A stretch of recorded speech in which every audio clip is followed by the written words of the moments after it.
Magandang hapon mga ka-happy hour. Narito ang mga balita para sa MBC TV Network News Update 4 PM edition. COMELEC tinitignan ang posibilidad na ipagpaliban ang Bangsamoro parliamentary elections. Inamin ng Commission on Elections na may posibilidad na hindi na matutuloy sa October 13 ang Bangsamoro parliamentary elections matapos maglabas ng temporary restraining order ang Korte Suprema laban sa Bangsamoro Autonomous Act No. 77. Ayon kay COMELEC Chairman George Erwin Garcia, legally at factually impossible nang maisagawa ang halalan dahil hindi na sapat ang panahon para sa mga preparasyon, kabilang ang voters' education sa 5 probinsya ng Bangsamoro. Dagdag pa ni Garcia, kung ipipilit ang eleksyon ng walang malinaw na batas na susundin, posibleng ideklarang walang bisa ang resulta, kaya't pinag-aaralan na ng komisyon na ipagpaliban ang halalan, alinsunod sa Section 5 ng Omnibus Election Code.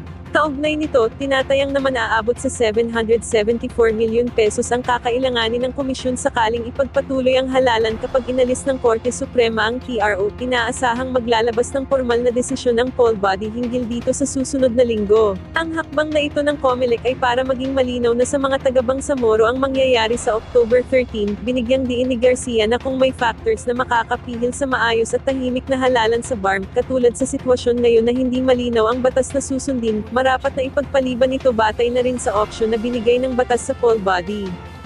Apo, dati po yon bago po nagkaroon ng desisyon. Yun po yung sinabi natin nung na-issue sa amin yung temporary restraining order, sapagkat sabi namin yung TRO directed sa COMELEC lamang yan, and therefore hinihinto natin yung lahat ng preparasyon. Pero nag-iba po yan nung magkaroon na ng desisyon, naging permanent na yung TRO, naging injunction na ito. At mismo Supreme Court ang nagsasabi na walang halalan sa October 13. At dahil po dyan, para mawala ng kalituhan, wala na po lahat tayong prohibisyon kung ang pag-uusapan na isang eleksyon na ang dapat ay schedule sa October 13. Samantala, rollback sa gas rate presyo sa diesel kerosene, aasahan sa sunod na linggo.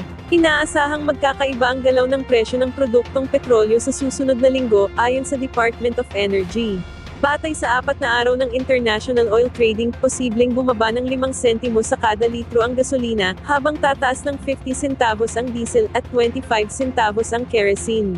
Ayon sa DOE, nakaapekto rito ang bagong parusa ng US laban sa Iran, plano ng OPEC Plus na dagdagan ang produksyon ng langis, at pangamba ng merkado bago ang pulong ng grupo bukas, October 5. Iaanunsyo ng mga kumpanya ng langis ang opisyal na price adjustment sa Lunes, at ipatutupad ito sa Martes.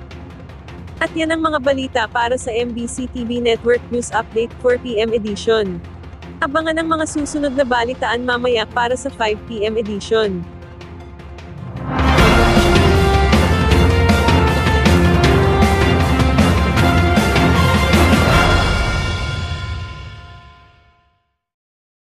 Mga ka-happy hour, kung gusto mong manood ang mga balita sa MBC TV Network News Update, mag-subscribe sa aming YouTube channel, i-like ang aming Facebook page, at i-follow sa aming TikTok account.